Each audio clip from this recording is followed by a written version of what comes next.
Welcome to No Compromises, a peek into the mind of two old web devs who have seen some things. This is Joel. And this is Aaron.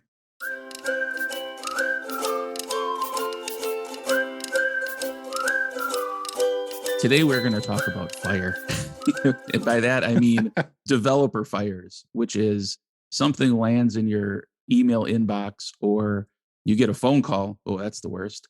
Or somebody comes up to you, this isn't working. And there's a sense of urgency in their voice or their words. And how do you respond to that? Whether you work in a company or you work for yourself with clients, managing that sort of interruption and urgent fire is a valuable skill. So I thought we could talk about that today, Aaron. That sounds good. I think one of the things that's important to know is when people come to you with like the fire or the urgency thing. Mm-hmm. A lot of times the first thing they want to do is just be acknowledged and have you kind of step alongside them and agree with them, even if you disagree, that this is important, right? Or if you're unsure, right? Yeah, it's empathy really is like, and so I learned that in tech support. That's what my first job was in tech support. People would call in like, I can't get my email. And I'm thinking like, oh, because you're a heart surgeon and your email is that super important that you're calling me at 9 p.m, screaming into the phone. Mm-hmm. But you just kind of learn to like, that does sound frustrating. I know that I hate it if I can't get my email when I need it. Let's look into that. Mm-hmm. And so I think when you talk about like the fires that we get, so often as developers, we're in the middle of something. Yeah. I got my headphones on, I'm programming, or I got an email that pops up, or someone walks up and they're like, hey, there's a problem. It's like the first thing you want to do is like, why don't you just shut up? Why don't you just leave me alone? Yep. Or even other people are like, I got to jump on this right now. But really the first thing I would say is to acknowledge that it's a thing and like hear the person out or read the email. Like don't respond to it right away. Just like gather your thoughts. If you're talking to a person, empathize with them and find out, because a lot of times these are huge issues until someone says, I understand. And once they know they've been understood and heard, the issue actually goes a little less on fire. Yeah. That's a good point. And I think I'll probably take I don't want to say the opposite viewpoint, but just sort of the opposite attitude. And I've caught myself doing this, which is sometimes that quote unquote emergency is like shiny and exciting. And that like feature you've been working on for 2 weeks that you're kind of like at the hard part now, and maybe you're stuck on something like you're looking for an excuse to not work on that. And I've caught myself doing this too, where something comes up and maybe you even switch too quickly into it just because it's like almost a form of procrastination or a form of putting something off that is posing a challenge to you right now. You probably have never experienced that, Aaron, but maybe you've seen it in me. Yeah, I think it depends on that type of person, what your personality is as a programmer and just in general. Yeah. Like as you were saying that, I was just like biting my tongue, like, why, Joel? Why do you do that? You've used this question, Joel, don't be a hero, or that phrase, don't be a hero. But that is part of it. There is an excitement, at least for me, in, oh, that thing's broken. Oh, that's bad. I can fix that for you. And often we can, right? Like maybe it's even something we've already formed an opinion like, oh, I bet it's this thing that isn't restarting right or something. And you think, oh, just take an hour. And that's also part of the rationale is like, I can fix this quickly and then I'll be right back to what I was doing. But, so let me ask you a question then. Do you then continue to get all your projects done on time when you act that way? Absolutely. Yeah, right. No, I mean, and I think that's why I wanted to talk about this, is because it's such an easy trap to fall into.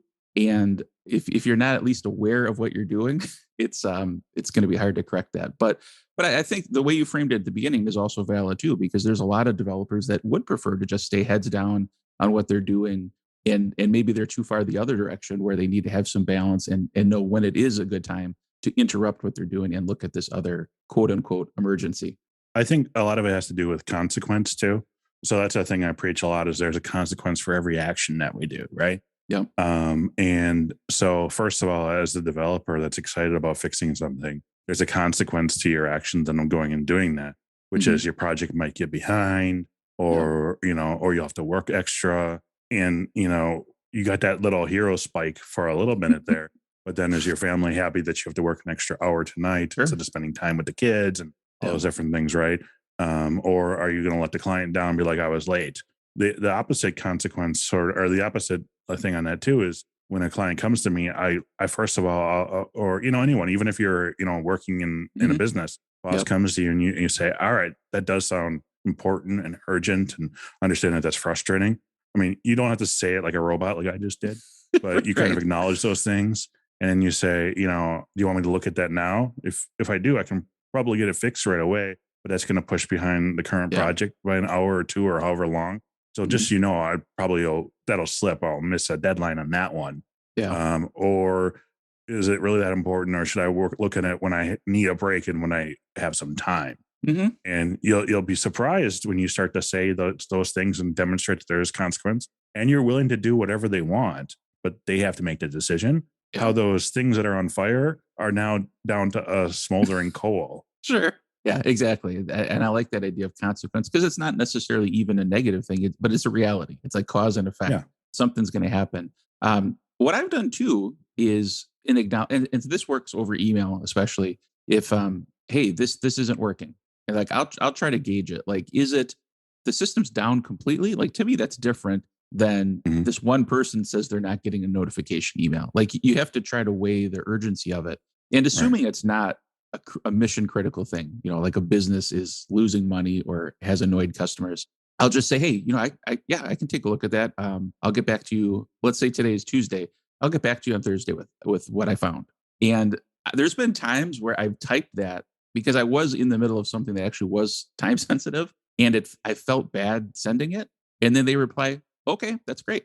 Like in my head, I had worked it up. Like they had this Mhm. expectation, you have to look at this today or you have to look at this right now. And in reality, they were just letting me know this thing was happening. They didn't really have any urgency attached to it. And they were more than happy that I said I'd look at it in the next day or two. So that's another skill too, is don't try to read into somebody's intentions. Sometimes just tell them what you can do and let them push back if they actually need it sooner than that.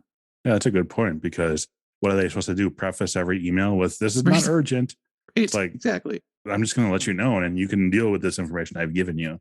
Yeah. A lot of people shovel information at the next person to get it off their plate, Hmm. and there wasn't even an urgency about the thing. Right. Their urgency was to get it out of their hands into someone else's hands. Yeah, exactly. And that is what it is. Probably most of the time, actually.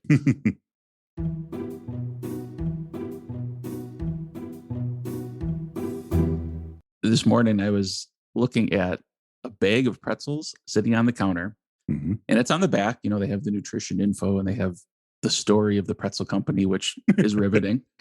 Right. Um, but I was kind of noticing that it was odd how many things on the back of the pretzel bag were things that they were not. So I'll give you an example. This was not produced in a facility that processes peanuts. Good to know.